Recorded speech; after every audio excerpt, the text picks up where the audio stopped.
રાધે રાધે મિત્રો. આજે મારી ચેનલ સોનલ ડિવાઇન ભક્તિ ચેનલ ઉપર તમારું સ્વાગત છે અને મારા લાઈફની એક સ્પેશિયલ વાત શેર કરવા આવી છું. આજથી એક્ઝેક્ટલી 2 વર્ષ પહેલાં એટલે કે 22 એપ્રિલ 2024 એ દિવસે મેં મારા યુટ્યુબમાં પહેલો વિડીયો અપલોડ કર્યો હતો. જ્યારે વિડીયો અપલોડ કર્યો ત્યારે યુટ્યુબમાં કોઈ મને આઈડિયા નહોતો.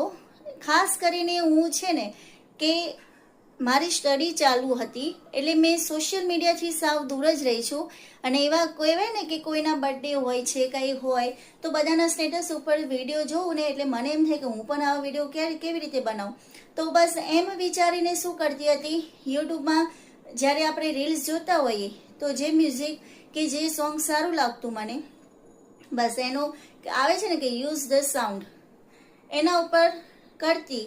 એ પણ અચાનક ક્યારેક શીખી ગઈ હતી અને કહેવાય ને ક્લિક કરતી અને થયું કે આમાં આ રીતે પણ થઈ શકે છે. તો બસ એવી રીતે શરૂઆત કરી હતી. અને સૌથી શરૂઆત જે છે મારો પહેલો વિડીયો એ મારી કુળદેવી માતાજીનો છે કે જે મઢમાં બેઠેલા છે એમનો જ મેં પહેલી વાર વિડીયો અપલોડ કર્યો હતો. અને ખબર નહોતી કે માતાજીના વિડીયોથી સ્ટાર્ટ કરીશ ને એ શરૂઆત જે છે આજે અહીંયા સુધી મને પહોંચાડશે એવું ક્યાંય આમ વિચાર્યું જ નહોતું. 22 એપ્રિલ 2024ના દિવસે મેં મારો પહેલો વિડીયો અપલોડ કર્યો અને સાચું કહું તો સાવ અજાણ હતી. બસ એક શોખ માટે. અને પછી શું કરતી કે વિડીયો બની ગયા પછી એને ડાઉનલોડ કરી અને ડાઉનલોડ કરીને પછી સ્ટેટસ ઉપર ચડાવતી. બસ આવી રીતે એ જ સ્ટેટસ ઉપર રાખવા માટે થઈને હું આવી રીતે યુટ્યુબમાં વિડીયો બનાવતી. પછી 6/2/2026 આ ડેટ મારા માટે લકી સાબિત છે.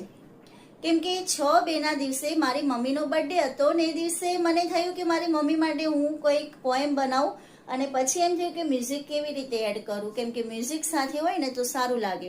તો બસ એમ વિચારતી હતી અને પછી મ્યુઝિક સાથે એડ કરીને એમાં મેં કવિતા બનાવી બર્થડે ઉપર. તો એ પછી બનાવ્યા પછી મેં જોયું કે આ તો કેટલું સરસ લાગે છે, હું કેટલું સરસ રીતે સમજાવી શકું છું, બોલી શકું છું. એટલે કે પોતાની જાતને મેં મારી સામે જોઈ તો મને થયું કે આ તો શરૂઆત કરવા જેવી છે. એટલે એ વખત પણ આઈડિયા નહોતો, પણ પછી અચાનક ખબર નહીં ક્યાંથી એવો કોઈ મેં વિડીયો જોઈ લીધો કે યુટ્યુબ ઉપરથી આવી રીતે આપણે જે આવડત છે